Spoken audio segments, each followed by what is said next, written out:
There you go. Welcome, Jan. Yeah, thank you for giving me the stage. I mean, I want to use it, of course, for introducing myself. I consider myself a new member. I attended in October once in a very interesting meeting,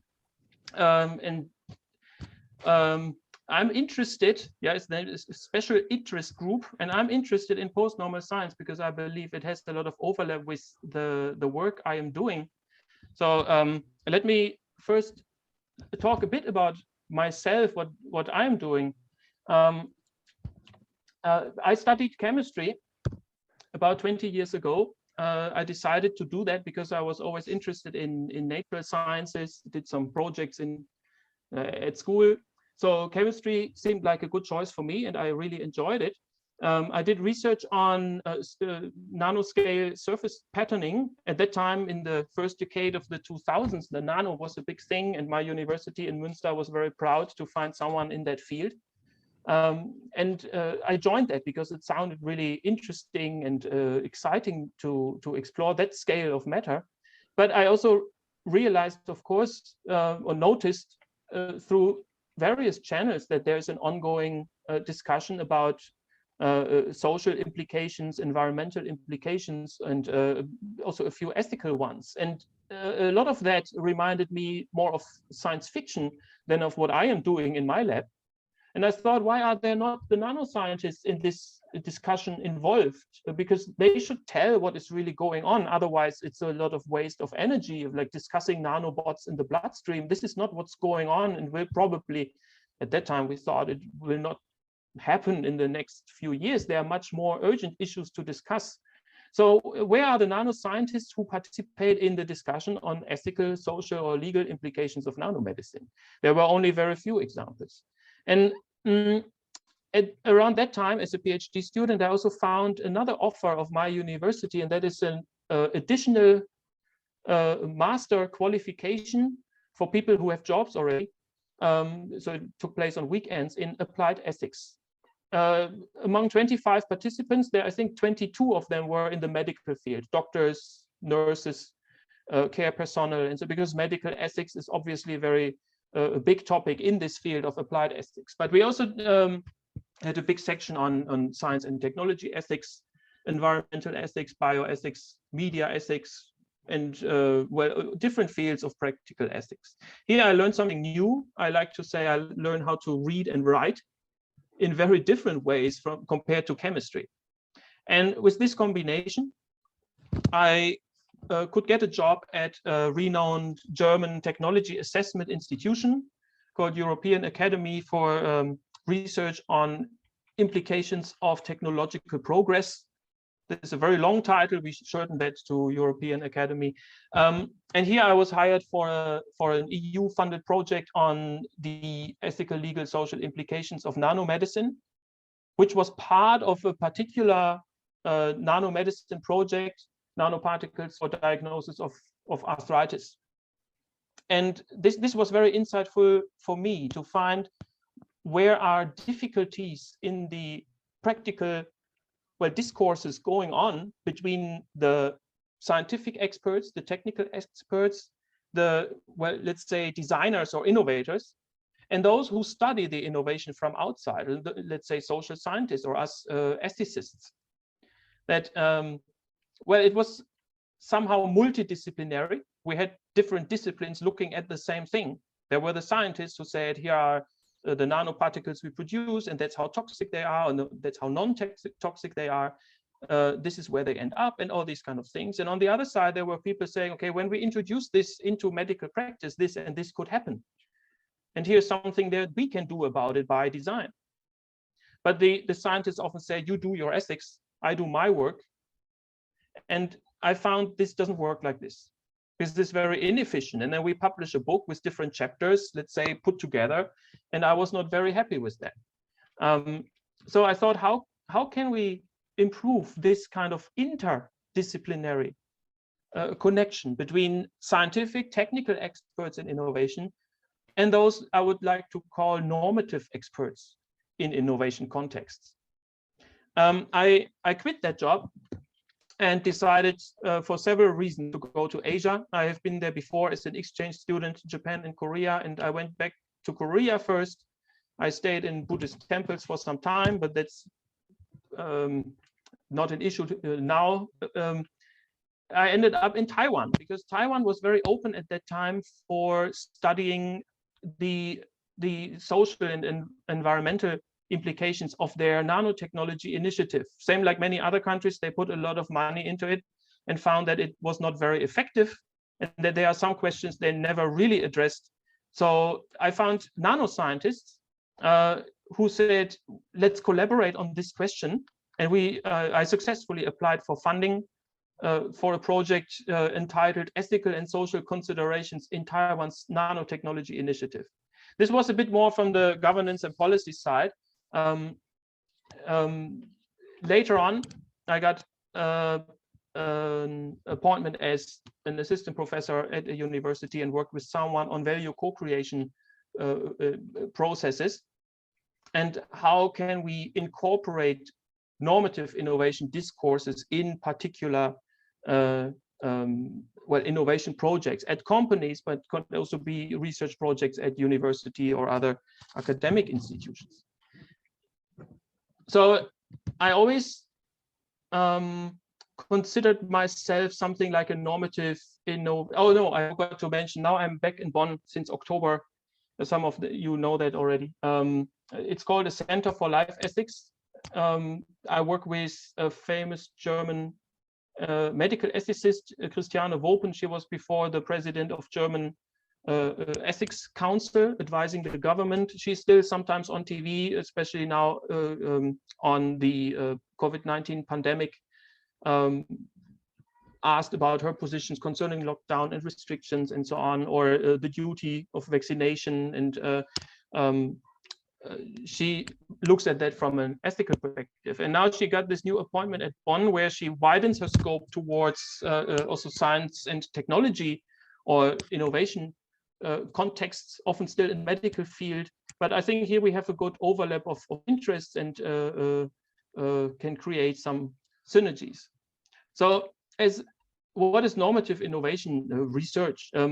Looking at that, I think this is a transdisciplinary endeavor where many different competences come together. On the one side, the technology assessment. Here, I see that from a German and Dutch perspective, the technology assessment is not just risk and life cycle assessments, but the attempt to accompany technological progress in a way that is embedded in society. One pillar of that certainly is this so-called ELSI research, ethical, legal, and social implications. It has a lot of touching points with science and technology studies, but STS is sometimes also the abbreviation for science, technology, and society. This is in the widest sense part of social science or sociology.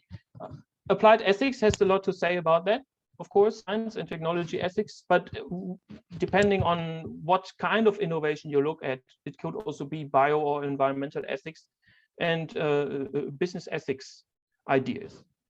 No, not ideas. I mean, I see that as an academic discipline here.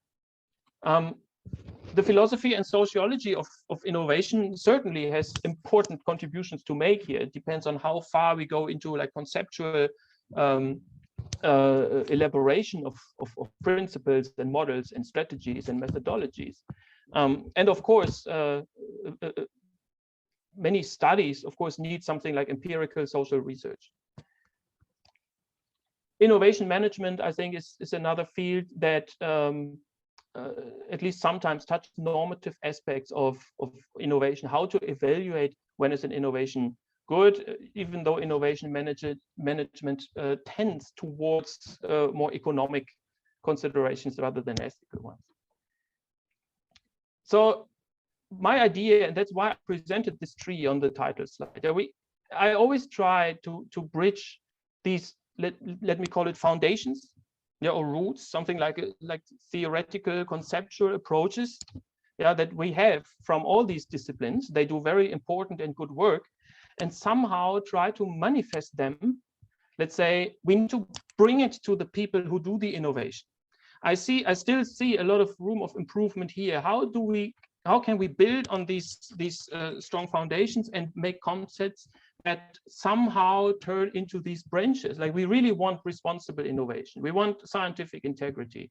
We want people in innovation contexts that have discourse skills, critical thinking, so that in the end we do something sustainably.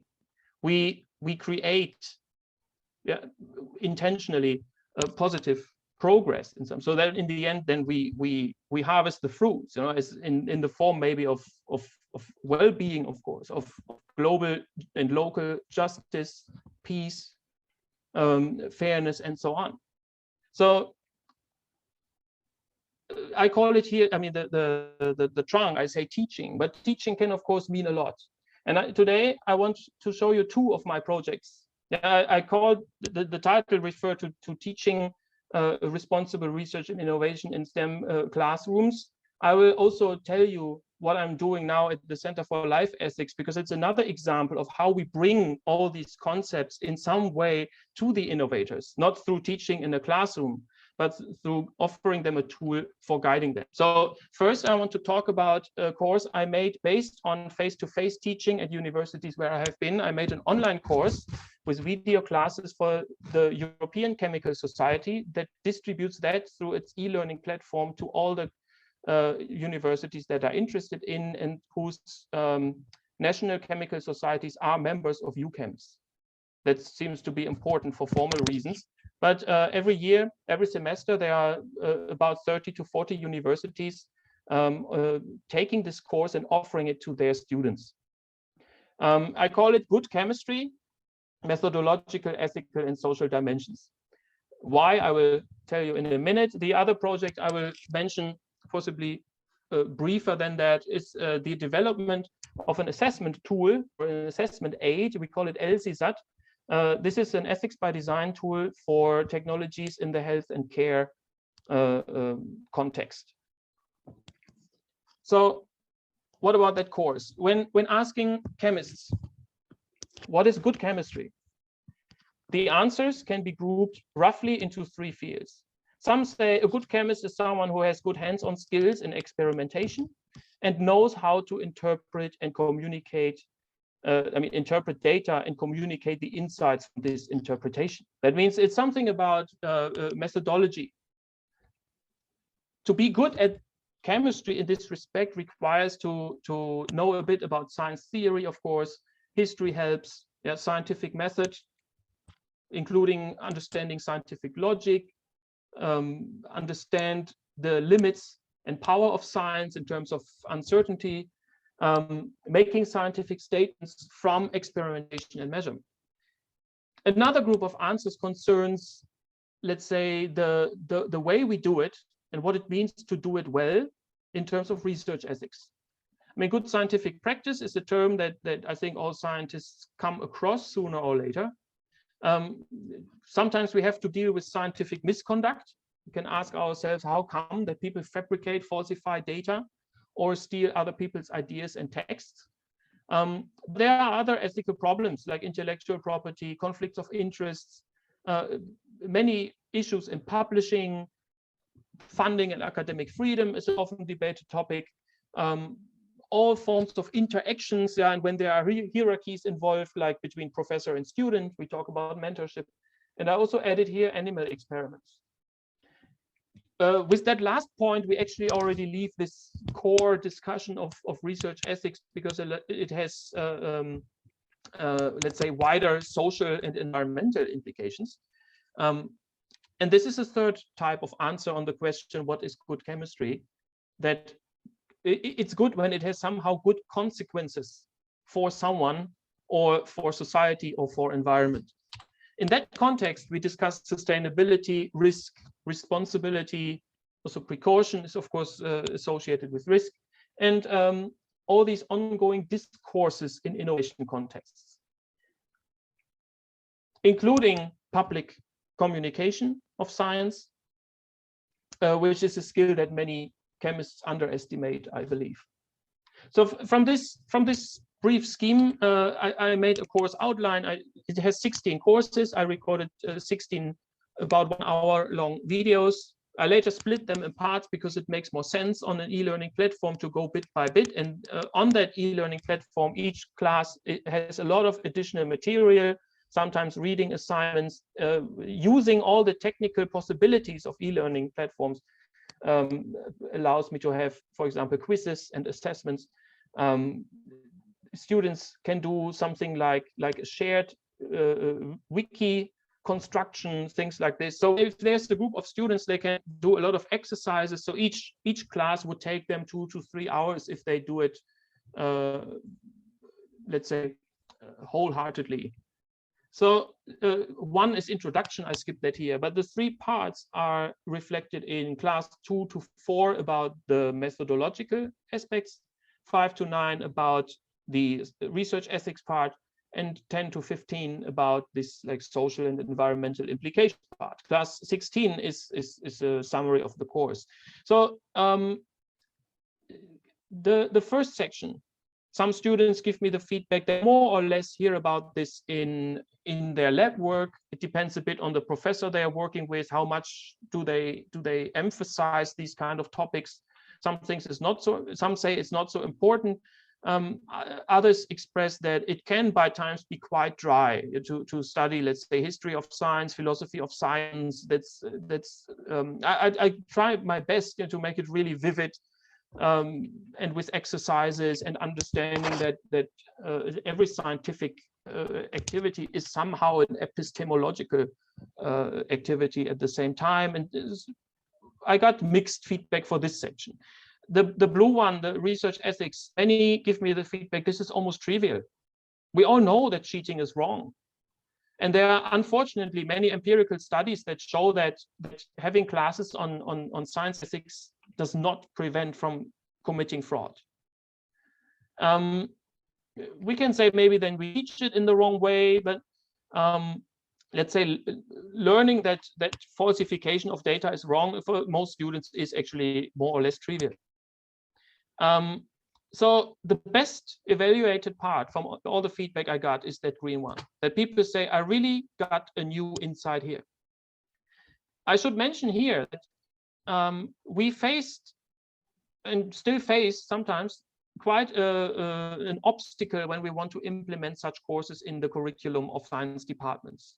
Then they say we already struggle with everything we want to teach here. Physical chemistry, biochemistry, and inorganic and organic chemistry. And how can we give you like 2 hours per week for a whole semester for ethics? There's no way. And this is one reason why I didn't call it ethics and chemistry. This was the first working title. That people feel ethics is this moral finger, and then you learn a lot about things you already know. That you shouldn't do it, and this is not the idea of this course. Now we somehow want to improve chemical practice in professional contexts, and this is the better argument to say here we combine in one class this idea of what makes it good from a methodological side, from the professional ethics side, and from this well, let me call it social perspective. And this was often a good argument, and people accepted that and said this is something really important. Yeah, if this course is designed that to deliver or support the skill of discourse, this is nothing that you learn, for example, what type of scientific conduct is wrong or broad. This is not the point. The point is how can we prevent it in discourse ways. Also, the blue part has this element. It's not about you. I mean, this chemistry student. It's not about you doing misconduct, committing fraud. It's about someone in your environment, and with the right approach, it can be prevented. Yeah, it's about whistleblowing. It's about arguing with the boss about the right thing to do, about how to handle conflicts in teamwork, and so on. And this is, of course, very apparent in the third part, in that green part, that what we want to learn is how to be member of an innovation team in which something is discussed that is outside your core competence. Yeah, in this case, chemistry. How can you contribute to a very important movement that we follow for the past, let's say, 20, 30 years of trying to guide innovation in a good direction? Now, what is good? is an assessment that the chemist has to take part in. So we want to deliver discourse skills and what I would call a normative literacy. Yeah, we don't want experts in ethics. This is other people. We want people who have an understanding that this is a point, so that it can be integrated into innovation discourses. And the most important skill here is interdisciplinary competence, to be able to work with people outside the own core professional expertise. This is, of course, represented in this idea of responsible research and innovation. So this is in class 10, the first of that blog is very important to tell chemistry students. I often notice that in face-to-face classes, for them, this is really kind of eye-opening. The old idea of technology assessment, of let's say, doing good innovation is risk assessment in all its forms, like life cycle assessments, I mean, very numerical, very technical, determining risks. And this was then extended into this idea of environment, health, and safety. This played a big role in industry, of course, to define standards. This has to do with the perception of risk. But we want to go one step further and say we want public acceptance. And this was done about 15, 20 years ago, saying we also study these ethical, legal, and social implications so that we can influence technological development. Public acceptance might not be enough. Yeah, sometimes that means you do some campaigning, like what was actually done for biotechnology, nanotechnology. That don't lose the public, don't say anything bad about it. So this is, of course, a misunderstanding of the idea. Ideally, we want societal embedding of a development. It's like something being rooted in society, so that we can harvest the benefits and keep the risks at bay. And this is the goal of technology foresight, to understand where trajectories of technological development might lead us and which of these possible futures are acceptable for us. And then maybe even more complex technology assessment. It says it's not about future presence, because that might be speculation, but it is about present futures. Like, what are the pathways that open up right now? So very grounded, like focusing on the actual innovation, on the actual lab work that people are doing. Of course, this is an increasing conceptual and practical complexity.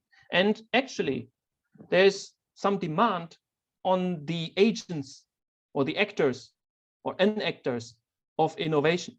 And I believe here's the touching point to what post-normal sciences always wanted to achieve, that we understand the normal scientist as someone who is really expert in the field, knows how to experiment, what is a good experiment to deliver some insights and then communicate that, and that's it. Yeah, other people have other expertises. But in view of such a scheme, it says we need scientists who are able to make a connection between their own achievements and let's say purposes and ends and the discussion of that, and possible well, enactments or manifestations in society. So I just want to give you an example here. I will use it for this part on the course I'm giving, but also later on in that assessment tool we are going to use. A simple example. This is it's a real example from Twente University in Enschede in the Netherlands. They have the nanoscience department, MESA Plus, they call it, and they developed a lab on a chip for a very elegant detection of colon cancer. The patient swallows a pill-sized lab on a chip. It travels through the digestion tract and in the bowels through some kind of filter. It takes up bowel fluid and filters out DNA strands that indicate colon cancer. And once they are filtered out, they bind with complementary DNA strands on some kind of nanoarrays inside that lab on a chip, and this changes some resistance, and that triggers a signal.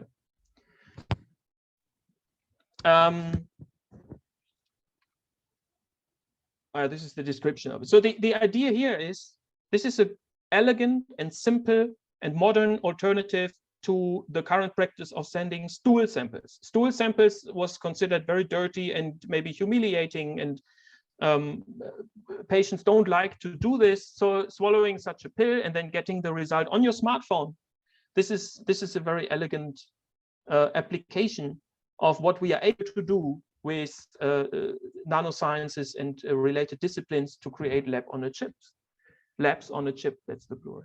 So the values proposed here are, of course, health, because you might detect colon cancer before it's too late, but also dignity, efficiency, or personal integrity. It is important to know here that there are two options for the detection, or for visualizing the result. One is an RFID chip in this lab on a chip fashion, that when the colon cancer indicating DNA strands are detected, it sends a signal to a nearby receiver that could be a smartphone. The other one was, on a positive result, a small capsule with a very strong blue dye will burst and release it into the intestines, and then the patient will later see it in the toilet. So this is a typical situation where for an innovation you have two options and you want to figure out what's the best one. So I use this example in the course. I know the result, this kind of study was, this innovation project was accompanied by ELSI researchers in the Netherlands. And to me, it's the perfect model study. So I use this to ask the chemistry students, if you were working on this, you're fabricating kind of maybe a semiconductor for this lab on a chip that would increase its performance, then how would you make a decision here? And the typical answer is, well, we check false positives and false negatives, and whatever has the lower rate is obviously the better choice. This is what we learn in science, right? Like very numerical, very scientific. Of course, some other factors play a role. For example, is the blue dye really, I mean, is there no harm from that one? But that's basically the questions they ask. But when we go deeper, we find out there are many different stakeholders that have certain views on this choice. It might affect the doctor-patient relationship. For example, if it's an RFID chip and the result is sent to the smartphone, the patient might not be able to interpret it. So will the data stay on that smartphone, or will it have to go into a database that the doctor can see it? What about the blue dye? Do the patients feel competent enough to interpret results and to know what to do with that? Then the researchers went to the manufacturer of that. I mean, those who would mass manufacture such pills, like about 2 million per year for the Dutch colon cancer screening program. They say we would definitely prefer the blue dye, because that means patients do that at home. That means they would do it more often than, let's say, if it's controlled in hospitals or doctors' offices.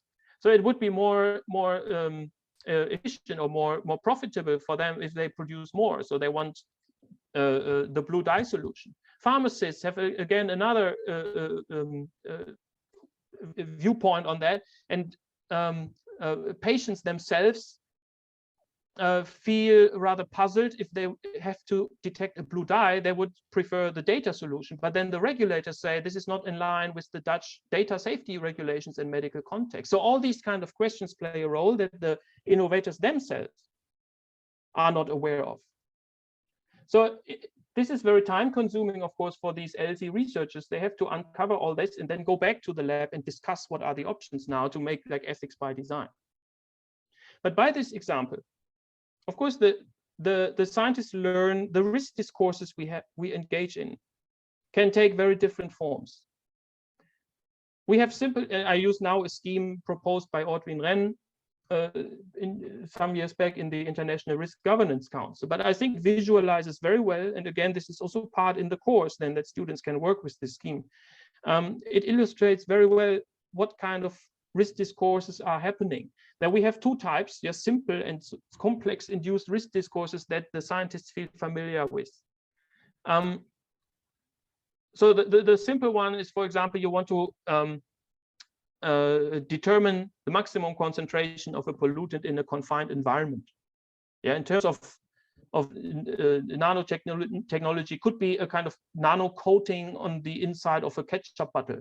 This was a classical example where we know exactly what kind of confinement we investigate. We can measure that somehow, we determine a threshold, and that's it. If it's, let's say, an open environment, it suddenly becomes very complex. And then we need experts to discuss what is the right way of determining. Do we have methods for that? Do we need more research? And this is somehow a very like epistemic discourse. We need to know more about this case. And the conflict is more cognitive, about like methods, about like how do we think about the problem and how can we find a solution. Scientists and engineers and technical designers feel very comfortable with these two. But there are two more, and then it gets more complex. Uncertainty-induced risk discourses are those where a value is at stake. You know which value, but you don't know how this value is somehow affected. Let's say in nanotechnology context, that was like global justice or local justice also. Nanomedicine, will it cause a nano divide? What will happen with the availability? Is there any way to determine what would be a better innovation so that we avoid a nano divide? Yeah, so the value is clear. We just don't know how this value is affected. Even more complex is it when values collide. Yeah, a good example in nanoscience we had here was eye implants. Yeah, that is human enhancement. Eye implants that increase night vision. The idea is that helps truck drivers. Yeah, but then we have on the one side road safety as a value. On the other side, we have, let's say, the freedom of choice of truck drivers, because it would indirectly force truck drivers to have it, because otherwise on the job market, they have difficulties. So do we create somehow conflicting interests here? And for this, we cannot delegate the risk discourses to other stakeholders, to regulators, let's say, or social scientists. We still need the technical scientific experts to tell us first what is going on, and second, what could go on. What kind of choices and possible trajectories do we have here that we can find a solution that is to the best of well, everyone? Or I don't want to talk too much now about the ethical part, like is it deontological or do we only look at consequences? I mean, this is another complexity level here, but it's clear that we can only have risk discourses when the technical and scientific experts participate. But the important insight here for these technical experts is that they don't have to find the solution by themselves. They can neither delegate it to others and shy away, nor are they asked to solve the problem. So here, I put this here because I find that very important, this difference between multidisciplinary and interdisciplinary approaches. When we started discussing nanoethics 15 years ago, it was often multidisciplinary. There was not much connection between the ethicists, or let's say the normative science, and the technical experts. And to be really efficient in identifying ethical or social implications, we need interdisciplinary collaborations. So I try my best in this course to let the chemistry students know this, that it's not about them having knowledge about ethics, not to speak moral philosophy or something, but it's about an awareness that these kind of discussions are going on, and that their contribution is very important for finding solutions, because we need to combine, let's say, there's a technical description now, is premises and ought premises, and the is premises without ought premises, and we decide what we should do. This is called a naturalistic fallacy, and this is not is often not leading us to where we actually want to go. If we have ought premises and don't connect them to is premises, then they are speculative. So we always need both to make very to make good decisions for future developments. We practice this, and this is for me one of the central exercises in that part, in class 14 actually, when it's about also science and technology governance and the role of scientists. I want to demonstrate this exercise here because I think this connects very well to this idea of post-normal science actually. Like, how do we want science communication or scientific advice, be it in policy making, but I can imagine this also applies to a smaller, let's say, innovation task force in a bigger company in the research and development department. What is the role of the scientific expert in it? So Robert Pielke, maybe you know this, his taxonomy, he distinguished 4 types of scientists or engineers with this task. In the course, we discussed the example I give here. It's political panel seeking counsel regarding sequestering carbon dioxide as response to climate change. So the first option or the first way of contributing to such a panel is for a scientist to lecture all about sequestering carbon dioxide with a lot of formulas, with very like a science class actually. And then we realize this doesn't help the panel at all. So he would present all the background and stays entirely neutral. He calls that, I mean, Pielke calls that the pure knowledge exponent. Then another type of communicator in this context would say, I have the solution for your problem. It's a bit like someone standing at the booth at the science convention with the poster saying, here's the solution for your problems. Pielke calls this the advocate. He presents all the details of the one best solution.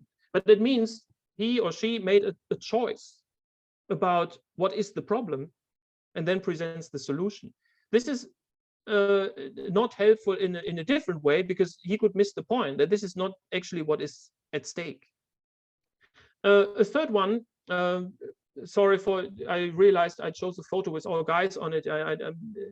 I promote diversity here. I maybe change this someday, but I want to show this kind of round table idea, that there's a decision-making kind of council maybe, and asking or deliberating or trying to find a solution, making a decision. And the scientist will ask, okay, first tell me what is your problem. And then when having the answer, saying, okay, in that case, you should do this and that. This is a bit like a hotel concierge. People compares that to hotel concierge like an arbiter. After getting the input from the client, so to say, then you offer the best solution. This is better than the first two, obviously, because you ask the goal and then you're somehow competent in making connection between the goal and the possibilities that you have for action. Actually, Pielke says this is still not the best way. And this is not a mistake. I present the same picture because it's still about this round table with different stakeholders. But what the scientist ideally would do is question that council's choice and stir a constructive discourse. Say, like, okay, you tell me you want the cheapest solution, but then you have to take into account that that solution will maybe have some follow-up costs, and in the end, you end up having very high costs. You say you want something that is the best for biodiversity, but then you have to take into account maybe global justice. So that, like, the different design choices related to the values that the decision-making organ promotes, they have to be illuminated. This is, of course, very demanding. It's very complex. But the key point here is this stimulation of rethinking and reconsidering, what we call a constructive discourse. For scientific matters that might be too complicated, I like to show the students that with a very down-to-earth example. Imagine your friend has a depression. How would you react? The pure knowledge exponent will explain everything about depression and medical indications. This doesn't help at all. Your friend is still depressed. Another one will say, I know what you have to do. You go camping. You need some fresh air. This might also not be helpful because maybe that's not your friend's style, right? So you ask the preference. So what should I do for you? And then you do exactly that. But ideally, you can question preferences and try to change viewpoints and somehow have a talk where at the end what to do becomes clearer. I don't want to say someone convinced someone else. It's about stirring this constructive discourse and getting aware of options and how to choose them. We could run another chemical example here, yeah, how to find out the best solution for safety equipment on the chemical factory side. I will skip that for now. Yeah, but I just want to show these are the kind of exercises in which chemists realize their habits first, because most tend to say, I have to be an expert on sequestering carbon dioxide to speak in front of a panel. And this is not actually even the case. Yeah, it is much more important to realize that there are normative aspects at stake and that different choices have different implications on these values that are at stake. And we want this kind of scientist who is aware of that. So do chemists need ethics? This is always then the question, yeah, especially when we talk about ethics. Does it concern us chemists in any way? In some sense, I would say no. Chemists don't need ethics, not in the sense of moral philosophy or ethical reasoning competences. Other people do that. But innovation processes and decisions they need competent normative judgments. And chemists are experts, of course, among other experts in these innovation contexts. That means they have something like an epistemic authority, I would call it.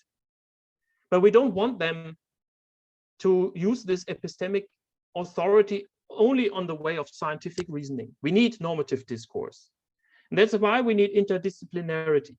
Yeah, cooperations increase the chance of competent normative judgments. So that means we want chemists, I say that because it's a course for chemists, but could be any scientist, of course. They need an awareness first. And then, yeah, let's say the normative literacy of being able to address these normative implications in their professional discourses.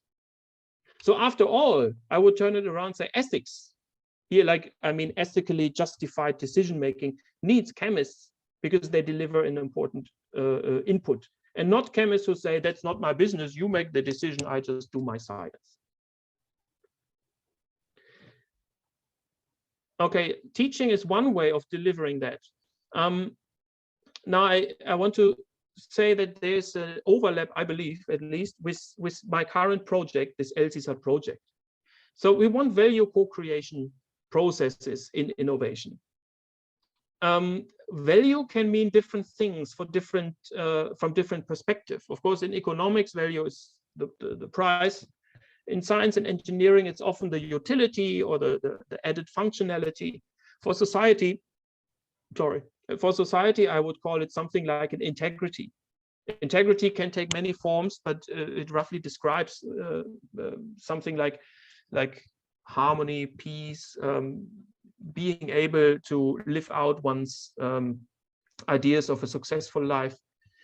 Individually, maybe from the perspective of psychology, value is satisfaction. Yeah, especially in usage of technological products like artifacts or processes. And from ethics perspective, of course, values are norms. Yeah, can be morals, but also maybe laws and regulations. So we want value co-creation. We want processes where all these values are addressed. I would go so far to say sustainable is what co-creates value. I don't want to go too deep into this matter, but it becomes clear that when we ask innovators to value co-create, we need to enable or empower them to create also those values that they are not aware of or they are not competent in judging. I think all the scientists and engineers or whoever is tasked with, let's say, making technological designs, they know the methodological tools of things like risk assessment, of while making sure that the utility they are going to create is really created. In companies, for example, in innovation teams, there are always also those who do, let's say, market analysis, and they make sure that an innovation is somehow profitable and marketable. But what about especially the ethical values? And this is especially apparent in medical technology, where there are many conflicts in, let's say, human-machine interactions, yeah, in medical and care contexts. When we say we want to do ethics by design, we want to design innovation in a way that it meets ethical demands. we need to understand first that there's different contexts. Yeah, I think James Moore's taxonomy of machine ethics here is very helpful. On the one side, and I exclude that here, is explicit ethical agents, machines with the ability to make autonomous ethical judgments or decisions. Yeah, I mean, this could be robots, basically service robots that have something like decision-making routine. I don't think it's science fiction. We are close to it, but this is not important for this context now. But we have many, let's say, options or many chances to create these implicit ethical agents. Yeah, this is those kind of innovations. Yeah, it's not always machines. Yeah, it can be services also. Yeah, but it's innovations designed or constructed in a way that norms or values are protected or endorsed. Let's say the cash machine, ATM, must be designed in a way that it meets safety standards, or that no one can take money from it without being justified to take it. Yeah, I mean, there's the main function, and then in performing this function, there's an ethical value that is affected, and we design it in a way that it promotes that value. Here, ethics by design is quite straightforward, of course. Ethical impact agents. Yeah, this is not about the ethics in that innovation, but it's about its use, ethics of innovation. Ethical impact agents are those where from the start it is designed to address an ethical problem. I remember Moore in his book about this in 2006, he gave the example of jockey robots that are for camel races, because in the Arab world they use little boys to do that, like 10-year-old boys that are still small and don't bother the camel. They have to sit on these camels and hit them with a whip. It's a very deadly task. Many boys die. So if I say I want to stop this practice, I design a robot with an automatic whip that can be put on the camel's back. Then I free these boys from their burden. Like, this is a very ethical idea of why I am doing this. And he also here, ethics by design is very straightforward. But there is a fourth type, the normative agent. This is almost every technological artifact or procedure, maybe even knowledge. Yeah? With enough theory here, let's say Latour's actor network theory, so we can say every innovation product is an agent in some sense, because it shifts decision potentials and creates options. So normative agents are those that have intended or unintended normative implications, often both. And I want, the goal is to accompany this innovation process in a way that, first of all, many implications become obvious, so I can have a grip on them, so that I reduce the number of unintended implications. And then, of course, I try to understand, like an LZ researcher tries to do, to understand how does the availability of this innovation change decision potentials in the application context.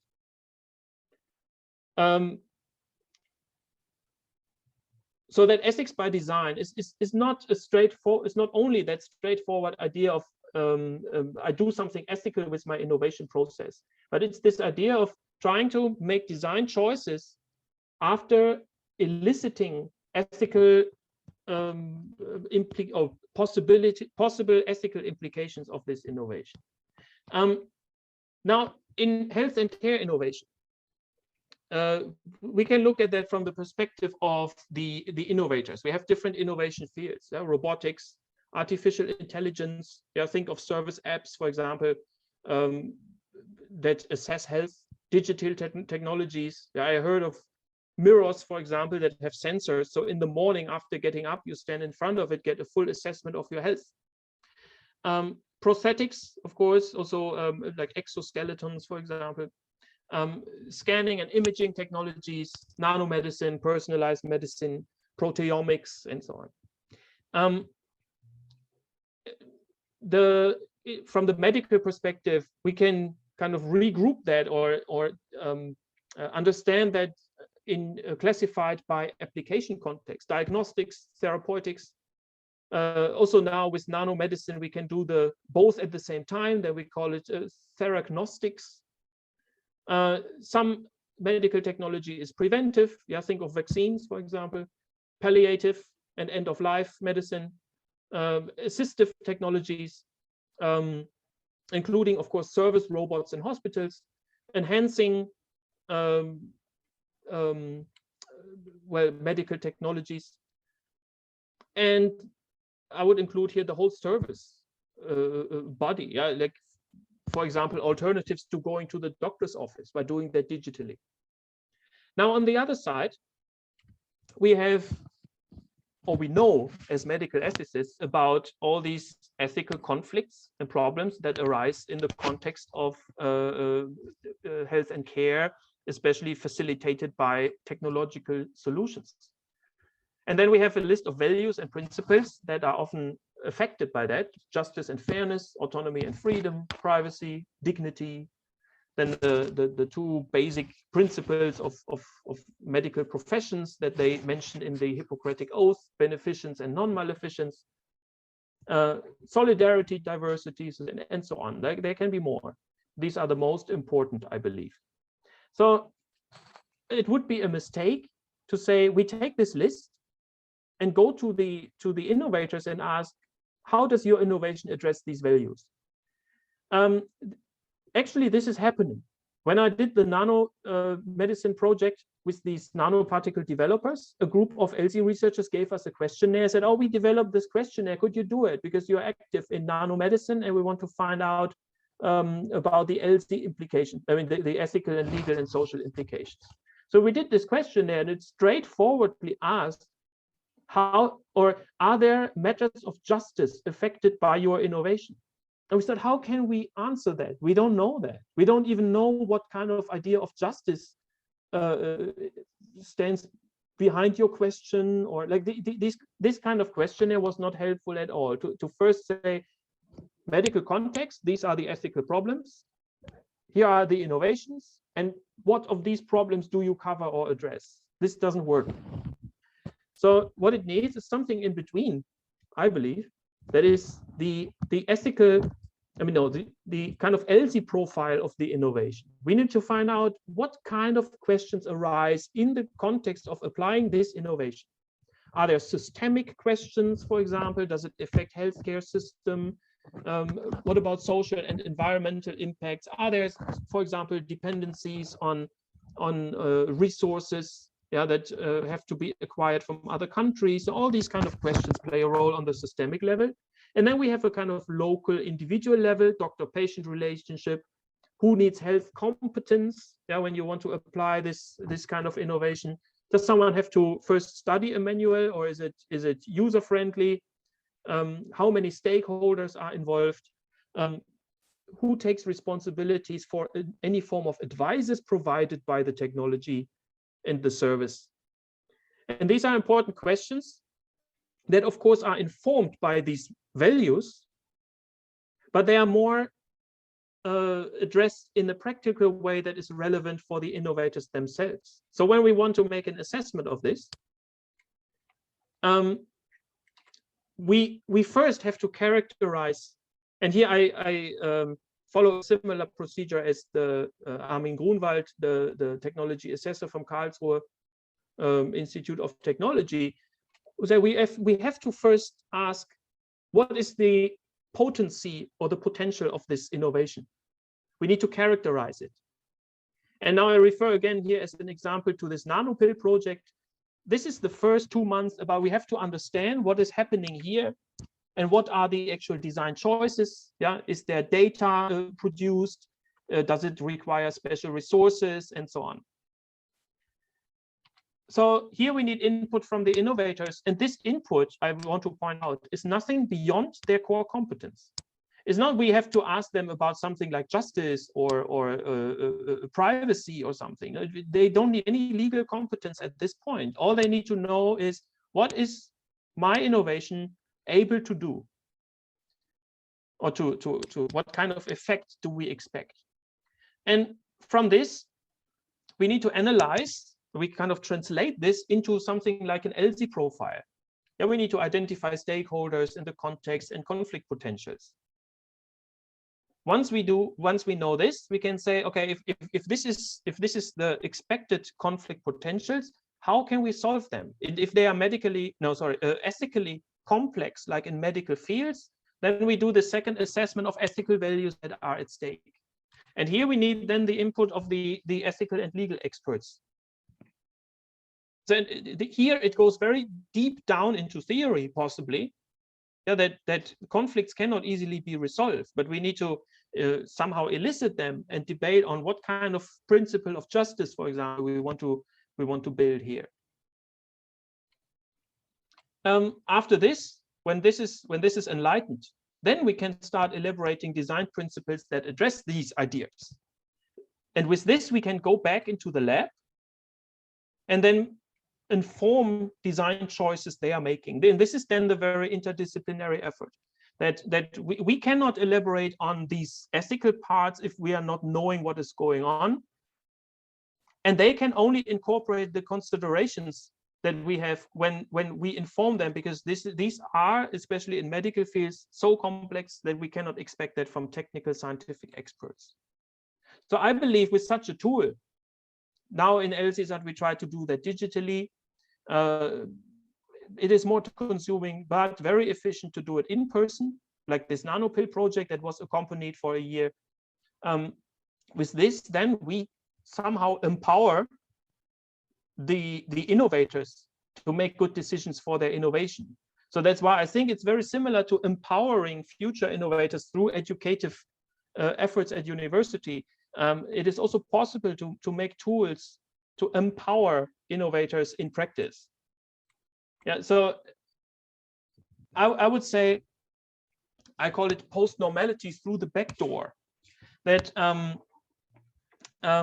we don't need to teach scientists in let's say ethics or social sciences and so on, but if in an interdisciplinary fashion they are accompanied in their decision making, they do what post-normal sciences envisioned. So it's not beyond their core competence, and it's this interdisciplinary cooperation that facilitates this goal of scientists being normatively literate, so to say. And these other disciplines in this interdisciplinary cooperation are now, I believe, very well developed and have methodologies and tools and concepts at hand, like technology assessment in all its forms, the parliamentary, participative, but especially constructive technology assessment, including ELSI research and responsible research and innovation. Applied ethics is always then ready to inform this process when this is necessary, especially in very complex fields like medical ethics. I also like to mention techno-anthropology, sociology, and philosophy of technology here. This is why I choose the tree to illustrate that this goes down into theory. But if we make this connection from this very solid conceptual ground to a methodological, almost tool-like idea of how to bring that into the real world, we hope to have that manifested in responsible and sustainable innovation processes. So I hope to get some inspirations. Also, please point out if there are things where you believe I'm mistaken or my view is too simple. Am I right to see this connection between this normative literacy and the goal of post-normal science, to say we want scientists being able to look beyond their core margin of expertise? And yeah, for now, thank you for joining, and let's discuss. Okay, I have a question. Maybe I can start. First of all, thank you very much for the very nice presentation, very insightful indeed. But my question is in relation to, I mean, the application of all of this in a commercial, kind of business orientated world with companies that are run on very different principles, I guess you can find. So yeah, I wonder, yeah, what's your experience, direct experience on this, and how do you perceive this, you know, being possibly taken up by yeah, broader, the other societal actors beyond academia and beyond the you know, the type of reflections that you've put on the table, but really yeah, just an open question on that. Thanks. I believe I can say that even though my sample size might not be too good, I mean, I didn't do an empirical study on that, but my impression is that academic researchers are much more susceptible for this idea of ELSI in general. I mean, like incorporating that, having something like an accompanying work package in a research project.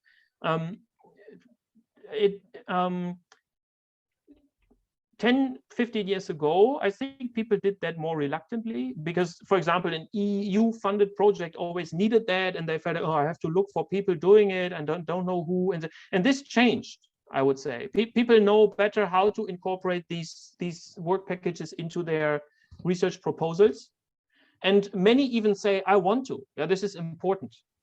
In this willingness is a bit less in private sector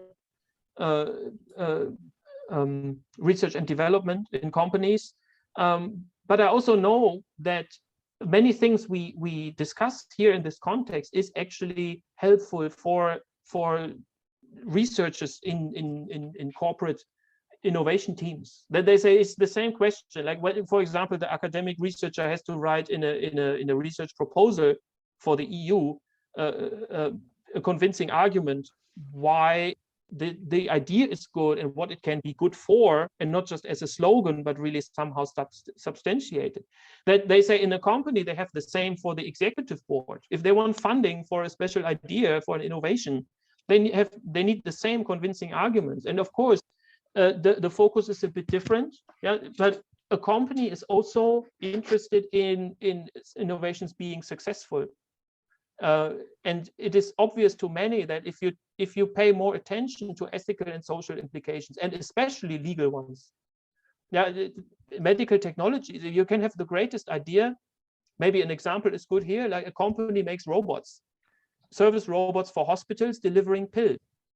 And then they say there are sensors in it that when the patient takes the pills, the robot kind of knows it and then runs the next program of returning to the base or going to the next patient. And there was found many patients they are reluctant to take the pills. They know this, they take the pills and just throw them away. So this company says, we equip our robot with the camera that it's online, connected with AWS, the Amazon Web Services, yeah, recognition, object and face recognition. They can kind of see in some sense that the patient takes the pills or not. And the robot will wait and say, you didn't take the pills. So this works actually, and it's a good idea, but then they found this is not in line with data regulations in many European countries, because you have a lot of behavioral data of patients, and the robot has to be online. And this is against some regulations. So the company making this, saying that we have a good idea, they don't want to realize at the end of it that their technical solution is not legally possible. So companies are always then interested in these kind of assessments when they see some kind of benefit for them, of course. It's a bit less, let's say, idealistic than academic research, but there are often ways to argue in that direction. I mean, for the technical and scientific stuff, to say here's a connection between our choices and the profitability. There's corporate social responsibility. Yeah, sustainability. The best argument for sustainability for companies is it pays off in one or the other way. So there need to be good arguments, but generally, yes, I would say it's more academic research that would say we will be happy to use such a tool that you are developing. But we also had companies who said this is very important for us. Thanks. Thank you. And we have Tom, I think, and then Xung Fang after Tom. Okay, thanks, Jan, for your presentation. Very inspiring and interesting, I must say. You have a more optimistic take on science than, for example, Andrea Saltelli, who is talking about the crisis of science, and where he kind of says, well, there is a long way before we can change science and innovation into something that is actually useful and beneficial. So I just want to, refer you to Saltelli's work, because it's, I think you share, I think, his diagnosis, but to some extent at least, but you are more optimistic in terms of solutions. So that's one example, though, of that crisis. Now the European Union has funded responsible research and innovation projects for what is it now, 10 years, maybe more? Yeah, 2012 was the first Owen paper. Yes. So I mean, have these responsible research and innovation tools been implemented in like training of next generation of researchers, of students? I mean, there's still a long way to go. It's not to take the courage away from you, but there are also, I think, strong barriers for implementing such activities. I've also for a long time taught like ethics and responsibility and sustainability and post-normal science to researchers at a PhD course, for example. We do that yearly, but it's still only a fraction, and it's kind of a marginal perspective. I mean, at the engineering faculty at Aalborg University. Yeah, that's my experience too. I mean, it's not very well implemented in STEM faculties. I mean, science, technology, engineering, math. Well,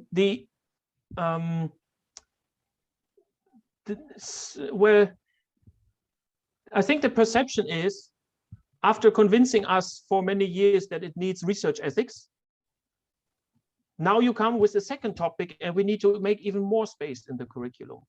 And unfortunately, the academic culture at many universities, I don't want to say like countries, for example, or it depends a bit on the university and who is making decisions there. But the culture is often that, also for research ethics, they say ethics in chemistry is all about just, how to avoid scientific misconduct. Because I have the impression that the faculty of a science department at a university, they think only of academic science. And they underestimate that, I don't know how much, 80, close to 90% of their students will go into industry. They will be in research and development fields. They do innovation at a very different, in a very different context. And I think this is a problem, that it's not, they are not prepared for that, because what we learn mostly is doing academic science and what it means to do that well. And this awareness that responsible research and innovation is a skill that is requested and needed in industry. I'm not sure if I can say that, but let's say that is where it mostly pays off or plays a role, much more than in academic research, possibly. So I'm optimistic, because I think we can, as I explained before, we can avoid this discussion that it takes too much curricular space, and saying, yeah, but let's say we have different ways here of doing science well, and this is not really covered by a class in inorganic or organic chemistry or something, but we have a course, like, for example, when I was a student, I had toxicology and chemical regulations, the most boring class I ever had. But I say we have something like this because we consider this important.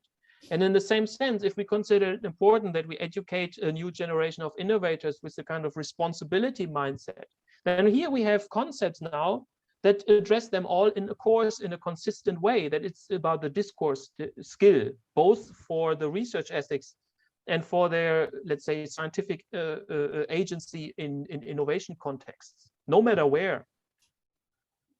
And I made good experience with promoting it in this way, and then science faculties said, that sounds like a good idea. So we should offer that as a semester course. Thank you. And Xiong Fang? Thank you. Thank you very much. How do you pronounce your name? Chun Fang. Right. Thank you. Thank you very much for the presentation and the discussion. I think some of my questions has been asked by Tom. Maybe I can add some more questions. I remembered in one of your slides, you mentioned that co-creation and ethics by design. Mm-hmm. And co-creation, the core value is sustainability. Here I have two questions to you. One is, when you teach students co-creation or ethics by design, what kind of methods are you teaching? Like, did you also teach value-sensitive design or co-design or participatory design? Another question is, you mentioned that sustainability many times as the value of co-creation, but from the point of co-creation, it can be a kind of innovation method. It can be a kind of methodology. It also can be a kind of paradigm. The value is not only sustainability. And did you notice other values like well-being, welfare, the other values? Did you have other more research more than sustainability? Yeah. Okay. Yeah. Thank you. The first question about how do I teach that? It depends on the course. I mean, if you ask about this particular course here, the chemistry course, in this case, because it's an online course, and I can't do much practical work with the students, which I would prefer, it remained very much on the conceptual level. At Taiwan, where I was teaching until last year, I had a very interesting course over 4 semesters called Innovation Project, that in the first semester they learned basic concepts of innovation and of assessing well, ideas and also idea generation and so on. And then the second is more technical issues of how to empirically assess innovation efforts. And then most interestingly was the 4th semester. The third one was innovation management mostly. The 4th one is a practical course. And in the practical course is much better for, I mean, to teach these concepts in practice. Like sustainability is not just some kind of idea, but if you think about it in terms of the effect of your innovation, then you understand the connection between the principle and your design choices. So that when we had a project on a convenience store with no clerks in it, like Amazon Go, right? People just go in, they take what they want, they leave, and they pay automatically. So we wanted our students to build such a store on the campus. And then how do you solve certain problems? For example, avoiding stealing, or in Taiwan, you know, the convenience offer a lot of services like you can drop off parcels and send them. You don't need to go to post office. Like, how would you incorporate these kind of services into such a store? And then they find solutions, great solutions, technical solutions. But then you ask deeper, they all come to the point where they notice a lot of problems, normative problems. And then they say, if you want to say, let's get away from this idea of sustainability as something is environmentally friendly. Yeah, and this is especially important for chemists. Now I'm referring to the chemistry course, that sustainable chemistry is all about environmental friendliness. And I think this is much too short. This is not the idea of sustainability. So then that's why I presented that scheme. Yeah, this is more like this idea that the sustainability is not a value, to be precise. I put it on that box, yeah, values. But actually, sustainability should be understood as something like a normative framework. And how to fill it with life, this is the important part. Are we talking about interests, like in this so-called triple bottom line definition? Yeah, sustainable is where the interests of environment, economy, and society overlap. I'm not a friend of this definition because there are many, many problems with it. So I find it helpful to think of sustainability as that kind of decision making where you co-create value in a most holistic sense. There is space for environmental values like biodiversity or eco-health and ecological justice. There is economic value space in it, but also, of course, the ethical one, where ethical conflicts are apparent, like in medical technologies and so on. But if we understand it like this, then we can say we are then acting sustainably when we try to incorporate all these considerations in our designs. So now I lost track. Did I answer all your question, or is something missing? Because, okay. No, I think you almost answers my question. Thank you. Thank you. Okay. Yeah. All right. If I can chip in, I can't agree more with the co-creation as being the element at the core of sustainability, and because that really gives justice to the process and to the actors within the process, and not to just a framework that can be appropriated by either legislators or the actors who are in power, and they can do that. So I really like that. It reminds me to some extent, although the parallel may not be so too one-to-one, let's say, but sort of a pedigree for sustainability in chemistry, right? Pedigree as part of the news up P as pedigree logic, in the sense that where are the conditions that for which you have a process that meets that type of standard, in a sense. So yeah, nice. Thanks for putting that so clearly. Thanks. I can also report that we evaluated this course, and class 11 on sustainability always got the highest ranking. They like this class the most in terms of it's most insightful. I think it's because when they have classes in green chemistry or sustainable chemistry, many students are left with this idea there must be more to it than exchanging toxic chemicals with non-toxic ones. Like this can't be all, and then I try to give them or make them realize that sustainability is nothing but a kind of empty framework that we need to somehow fill with the discussion. And then I give them tools for how to do this. This could be done with like value-based approaches, like there were suggestions, you remember maybe, or the German Association of Engineers, 1991, they suggested this octagon of values. Like we could put that in and say, like, if we can use these as a basis and see where do we create value and can we manage to avoid conflicts. Then there are other approaches. We sometimes even we discuss Maslow's pyramid to say, is this a good framework to make value judgment and say something is more important than another thing? Yeah, is a design decision that let's say protects environment, is that more important than a design decision that ensures jobs, for example? Because one is more kind of foundational than another. And then also students realize the weaknesses and strengths of it. And I think this is actually the important part, that they realize or they learn how to engage in this discussion rather than say, oh, I want that ethics as a toolbox and then apply it. Because that's exactly what does not work. Yeah, Tom. Yes. Yeah, following that,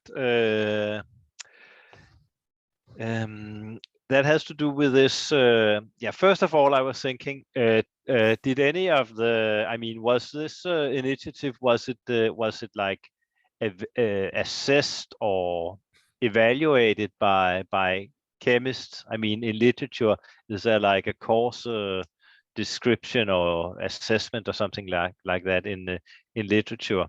That's my kind of descriptive question. And then I have now my, I mean, if I should do the assessment, I would give it a very good assessment, of course, but there would be one thing I would suggest that for the next iteration you would add, and that would be a module on maybe participatory research or citizen science or something like that, where you really had like the experts working not only with other experts like Grunwald suggests, and you are mentioning here, yes, and that's absolutely true. Grunwald is preaching for interdisciplinary technology assessment, definitely. But there's also something that is called participatory, like the Danish Board of Technology is enacting, where you involve ordinary citizens, and maybe you can then involve them also in, for example, the research. They can do citizen science, why not, for example, on how the drugs is working, or is there pollution in the local area, things like that. So that could be even, I mean, that could, yeah, make it even more participatory if you added like this element of participation after the one on science communication, which is basically how does the public understand chemistry, but you could then add one more element, how does like ordinary people in society engage themselves with chemistry. That could be, and we had Angela talk about the do-it-yourself research or laboratories, which is kind of along that direction. That could be like a new add-on to your very nice course. Yeah, thank you for that feedback. Angela's talk was the first I joined in this group. Yeah, that was very insightful indeed. I believe I incorporate the points you mentioned in class in that class. It's on science communication. There's one exercise on that, and there's another one, but that other level of participation you mentioned, like scientists with non-scientific experts, but still somehow experts on something else. Both are incorporated, but I agree, or I think you're right, that it might be all still too much from the perspective of here's the scientific experts and there is the layman. That means there's this kind of epistemic gap, so to say, and in this, and the idea of DIY or citizen science is that this gap is somehow closed. Yeah, I will address that. The other question or the other point, sorry, remind me of that. That was how was it received in the chemical community? Did they like have you good descriptions? Because it would, I mean, I would like to suggest it to be implemented at Aalborg University and other Danish universities. But if there's like a second opinion from the chemical community, that I think would make it make a very good PR for your course. I have two kinds of feedback. I'm not sure which one you refer to. One is the feedback of students and those instructors at universities offering the course. They gave me feedback on what they think of the usefulness of the course. Students, of course, say very detailed on the content, what is good or bad. Sometimes I adapted that also. Or do you refer to that kind of feedback I get before we implemented the course? I mean, it's not made by me alone. Yeah, we have this EUCHEMS, European Chemical Society Working Party on Ethics in Chemistry. This online course was initiated by the executive board of the European Chemical Society. They said, we want this kind of course. And I said, I do this already face-to-face. So based on that, we can make this course. And then, of course, it was discussed. So like my suggestion to not only talk about good scientific practice, but incorporate the social implications part. I had to convince them, but they found the arguments were good. So I mean, do you mean that kind of feedback? Was the content somehow discussed? Like, was it put on literature, experiences, and so on? Or do you refer to the evaluation of the course as such? No, I refer to a third type of evaluation by your peers after the course. I mean, was made public. Yeah. No, I mean, okay. and since it was in this UCAM, there must be someone who has written about it and evaluated in I wrote journals. about it. Yeah. Okay. No. There was a call for paper, call for abstracts by this Karlsruhe Institute of KIT ITAS. They have their house journal, Technology Assessment in Theory and Practice, and they had a call for papers for a special issue, Technology Assessment in Education. And I said, this is a good example. I can show that if you refine this technology assessment and responsible research and innovation ideas into a curriculum or a syllabus for science students, I want to show by the evaluation results I got that this can be very effective. And this was very well received. I mean, the editor of that issue, they contacted me then by email and said, we definitely need to pull in this direction. There's not enough done, and this course is they're very happy that there are courses like this that don't only teach good scientific practice, but yeah, this idea of RRI. So from them, I got very positive feedback just last month. I think the issue will be published next month, where I describe this course and argue for a more interdisciplinary efforts in education. And other chemists who offer the course, maybe that's also interesting. They say that what they like is this that there's a lot of material available on this online platform. They not always show my videos. They can lecture like a mix of online course and maybe face-to-face, or some want to lecture themselves, but they first look at what I'm saying, because and they told me, when you teach a course about something that you are not like super familiar with, like your core expertise, or like a standard course in organic chemistry or something, then you always want to know what is the standard, what has to be taught, for example, as a kind of key element. And for a question like responsible research and innovation, that is not clear. There's not a standard textbook that you say you need this done in one semester, or someone attends the course and later say, what, how can you not talk about the Collingridge dilemma? So they all feel very happy to have something like a framework for it, something like a standard to say, okay, these are the topics that should be addressed, and here are some exercises that are good to do. And this was the most positive feedback, that they say this is at least a very good orientation for what should be in such a course. And this was very well received. Thanks, and Lorenzo. And I think it's actually 5 o'clock. So Lorenzo, you had a... We can do that all night. Lorenzo, you have a... Maybe, yeah, one relatively short question. I know that in the context of the European policy, particularly chemical strategy for sustainability towards a toxic-free environment, the concept of essential uses for most harmful chemicals is being kind of introduced, and there will be an operational definition of that in the course developed, I think, in the course of this year.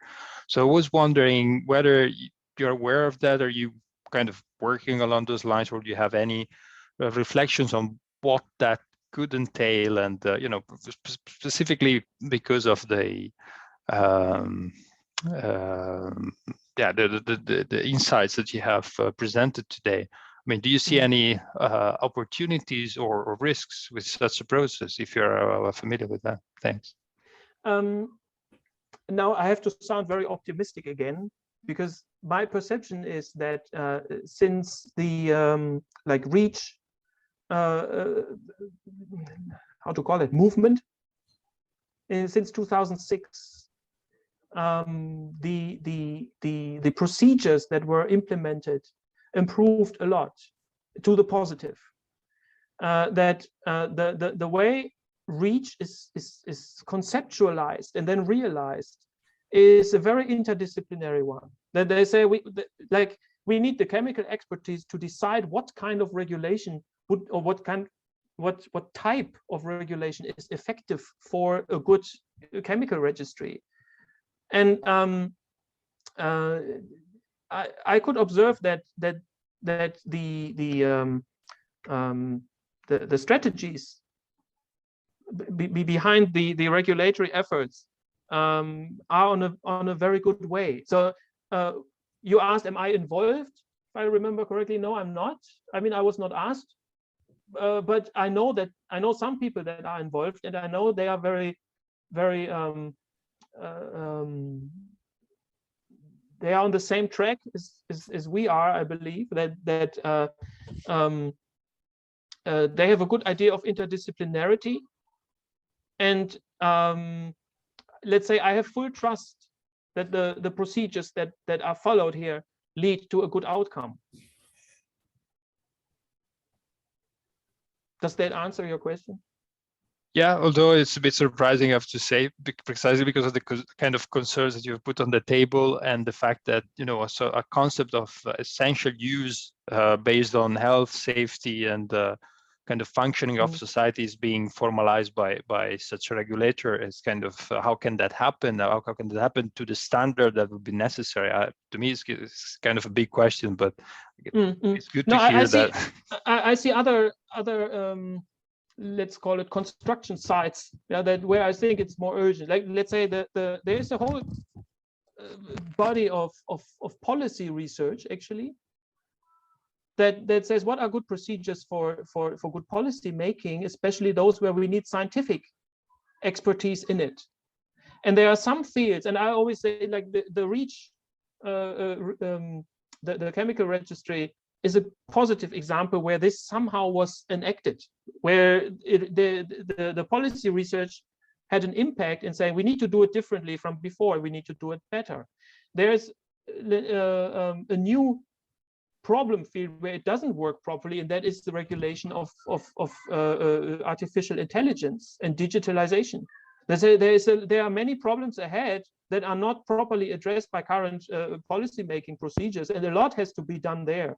I think that's a much bigger field than currently chemistry-related fields. Yeah, sure. I agree on the artificial intelligence side, and Tom knows much more than me on that. But on the chemical side, REACH is able to cover what, a tenth at best of the chemicals that are put on the market in Europe. So let's take it with a pinch of salt also, that because the process is good, but the scale of it is not comparable with what our society is actually making use of. There was a recent paper by Oshil and others on the planetary boundaries of novel entities being overcome through. The rationale was exactly that. We do not have the ability to control to a sufficient degree this compared to the scale of the challenge. Anyway, so thanks for your answers. All right. Sorry. Tom, do you have? We better stop. So it's a bit past 5. Tom, do you want to just say goodbye? Or bye bye, and see you next month. So we have this every month, and next time, is it you, Lorenzo, or is it Silvio? It's you, Lorenzo, who will be on the next time, and then Silvio is the next one, isn't he? Yep. And then we have vacancies. Yep, we have a vacancy. Yes. So if anyone is interested, you can take the stage, but we can also find additional speakers. And if you have suggestions for people within post-normal science, then please let us know, and we will get in touch with them and try to invite them. So thank you very much, and we will put on thank you for joining and YouTube channel also. So and thank you to you again. It was very, very nice to hear your speech. Thanks. Yes, thank you for inviting me.